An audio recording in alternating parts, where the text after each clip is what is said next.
Covid vaccination Bharat में आखिरकार आ गया है, लेकिन क्या आप वैक्सीनेशन से होने वाले किसी दुष्प्रभाव या साइड इफ़ेक्ट से परेशान हो रहे हैं? हालांकि अगर कोई संभावना है तो आपके पास भारतीय कानून के तहत कॉम्पनसेशन राइट्स है, जो इस वीडियो के माध्यम से बताऊंगी। सबसे पहली बात, अगर कुछ हुआ तो जिम्मेदार कौन होगा?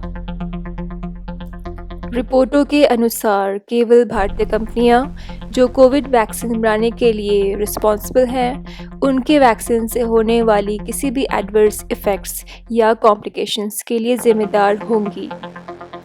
इसका मतलब है कि कंपनी मुख्य रूप से जिम्मेदार होगी और सरकार नहीं। उदाहरण स्वरूप, सीरम संस्थान जिसने कोविशील्ड बनाया और कोवैक्सीन बनाने वाली कंपनी भारत बायोटेक किसी भी वैक्सीन के साइड इफ़ेक्ट्स के लिए जिम्मेदार होंगी। दूसरी बात, इन कंपनियों को किन कानूनों के तहत जिम्मेदार ठहराया जा सकता है? हाल में आए गवर्नमेंट ऑर्डर्स के अनुसार कंपनीज निम्न एक्ट्स के तहत जिम्मेदार होंगी: drugs and cosmetics act 1954, drugs controller general of India policy और अप्रूवल और क्षतिपूर्ति निर्णय आम कानून और अदालतों के डिसीजन द्वारा निर्देशित किया जाएगा। इसका अर्थ है कि कंपनी की लायबिलिटी वैसी ही रहेगी जैसा कि भारत में अन्य टीकाकरण कार्यक्रमों के साथ रहा है।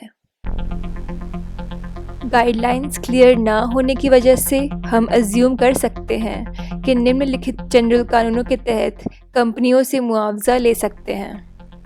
पहला, कंज्यूमर प्रोटेक्शन एक्ट 2019 के प्रोडक्ट लायबिलिटी क्लॉज के तहत निर्माता मतलब मैन्युफैक्चरर या सेवा प्रदाता मतलब सर्विस प्रोवाइडर को उपभोक्ता मतलब कंज्यूमर को कॉम्पनसेट करनी होगी, लेकिन कानून टीके से संबंधित दुष्प्रभावों को लेकर स्पष्ट नहीं है। ड्रग्स एंड कॉस्मेटिक्स एक्ट 1954 के तहत यदि इंजरी या डेथ होती है क्लिनिकल ट्रायल फेज के दौरान, तो मुआवजा कंपनी को देना होगा। इसका मतलब ये है कि भारत बायोटेक द्वारा विकसित केवल कोवैक्सीन को यहाँ कवर किया जाएगा, क्योंकि कोवैक्सीन का अभी भी क्लिनिकल ट्रायल फेज का चरण 3 चल रहा है। भारत बायोटेक के कंसेंट फॉर्म के तहत मुआवजा तभी मिलेगा जब कोई गंभीर प्रतिकूल घटना वैक्सीन से संबंधित हो। यहाँ सबूत का बोझ आम तौर पर पीड़ित पर पड़ता है। तो फिर समस्या कहाँ उपलब्ध होती है?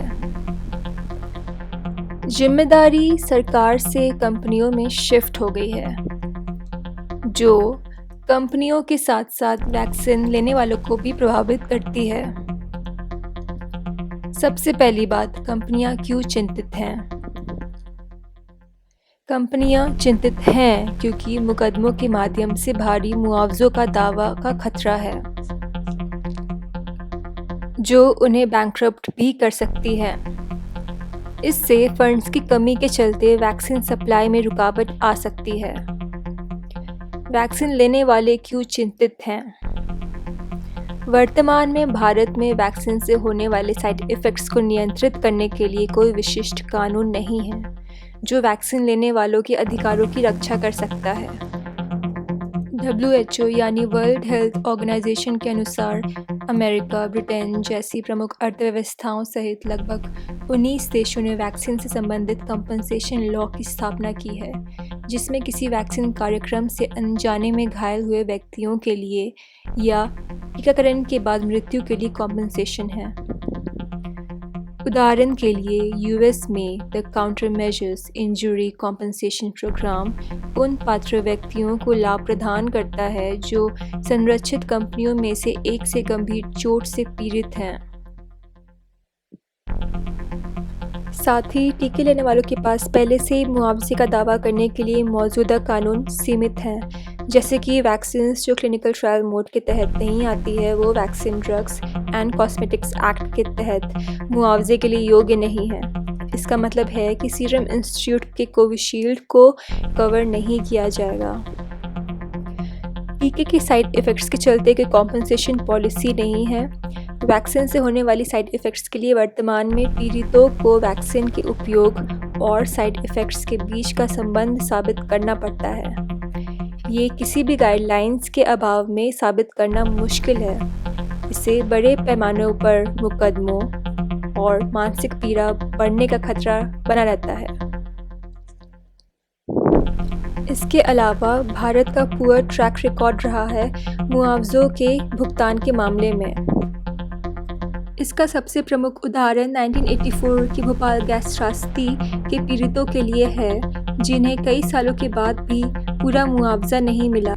इसके अलावा भले ही सरकार मुआवजे के लिए कंपनी को जिम्मेदार ठहराए, लेकिन इस तरह के मुआवजे का समर्थन करने के लिए कोई कानून नहीं है।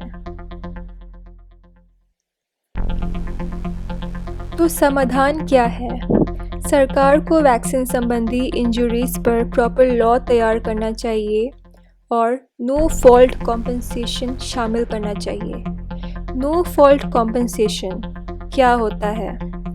इसमें पीड़ित को मुआवजा के लिए ये साबित करना नहीं पड़ेगा कि कंपनी चोट के लिए दोष है या ये कि टीका दोषपूर्ण है।